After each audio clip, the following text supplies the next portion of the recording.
10 months akong hindi nag-upload. Ito ang kinita ko sa YouTube kahit walang ginagawa. So natutulog ako. Hindi ko alam na may pumapasok palang pera galing sa YouTube. Natutulog na lang pinapasweldo pa. Which is a good thing. Nice. Reveal ko yung kinita ko kahit hindi ako nag-upload for 10 months sa YouTube. 10 months akong hindi nag-upload pero pinapasweldo pa rin ako ni YouTube. Pakita ko sa inyo lahat ng kinita ko sa mga araw na yan kasi nga, this is a YouTube earning case study. Naalala nyo yan? Dahil nga matagal natin napabayaan tong channel, hindi ako nakapag-update sa inyo. 10 months or I think longer than that yung huling update ko sa earnings. Kaya update ko kayo ngayon kung magkano ang kinikita ko sa mga araw na wala tayong ginagawa sa YouTube. Mayroon din akong isa pang video about magkano kinita ko last year, kaya subscribe kayo kung gusto nyong malaman.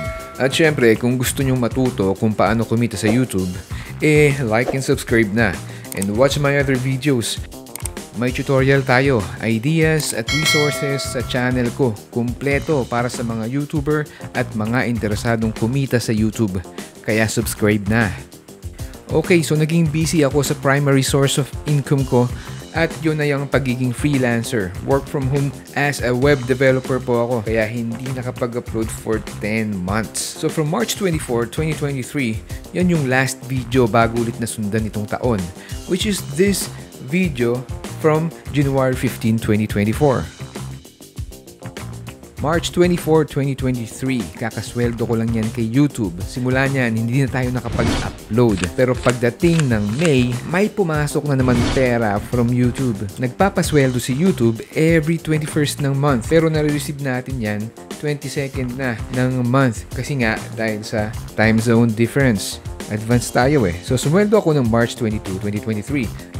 At nasundan niya ng May 22, 2023. At hindi lang yan, may kasunod pa yan kahit hindi na ako nag-upload. Yung sweldo mo kay YouTube ay automatically converted na sa pesos. Yung i-connect mong bangko pag approve ka na for monetization ay local currency lang or peso savings account. I'm using video savings account para dito sa AdSense for YouTube ko. May bawas din yung conversion from US dollars to Philippine peso kaya kumikita din ng extra si YouTube dyan. Sa mga hindi nakakaalam, ang sweldo sa YouTube ay base sa dami ng ads na pinakita sa video mo habang pinapanood ito ng viewers mo, subscribers man o hindi. Mas mahaba ang video, mas madaming ads, kaya mas malaki ang potensyal ng kita mo per video. Isa pang pinagbabasehan ay ang CPM or cost per mille na binabayad ng mga advertiser per 1,000 views sa ads nila na pinalabas sa iyong video. Alam nyo ba na umaabot ng hanggang 567 US dollars ang CPM sa ibang bansa? Tignan nyo to, ang laki 31,000 pesos agad yung 1K view na bayad ng advertiser. Ang makukuha dyan ay 55% lang, kaya mga 283 US dollars yan per 1,000 ads view. Which is malaki pa rin, mahigit 15,000 pesos yan. Kaya nakaka-tempt gumawa ng isa pang YouTube channel na sa US galing yung viewers. Kailangan nga lang natin mag-English dyan.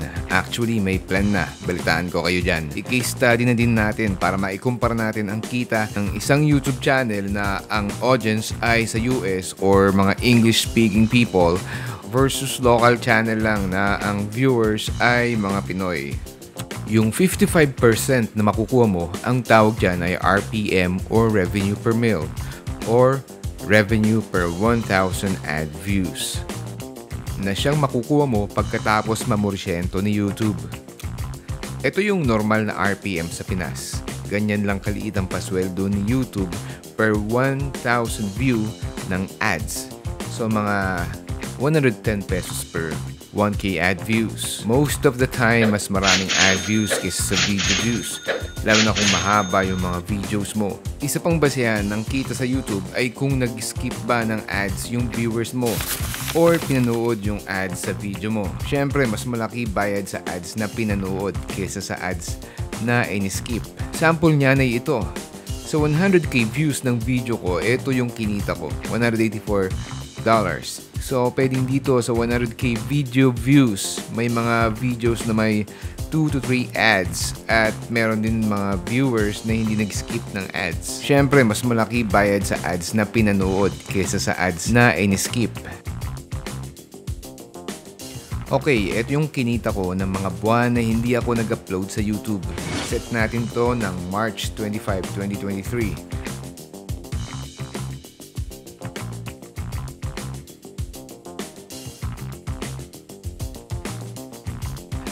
Hanggang January 14, 2024.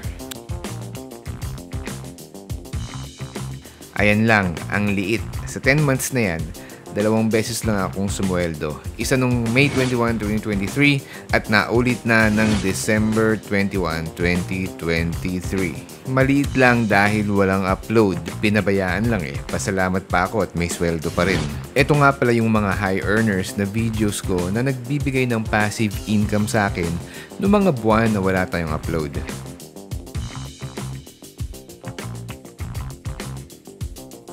Imagine kung tuloy-tuloy ang pag-upload ko once a week or twice a week. Hindi sana bumaba yung kita natin. Nung nag-upload kasi ako, ito ang kita ko everyday.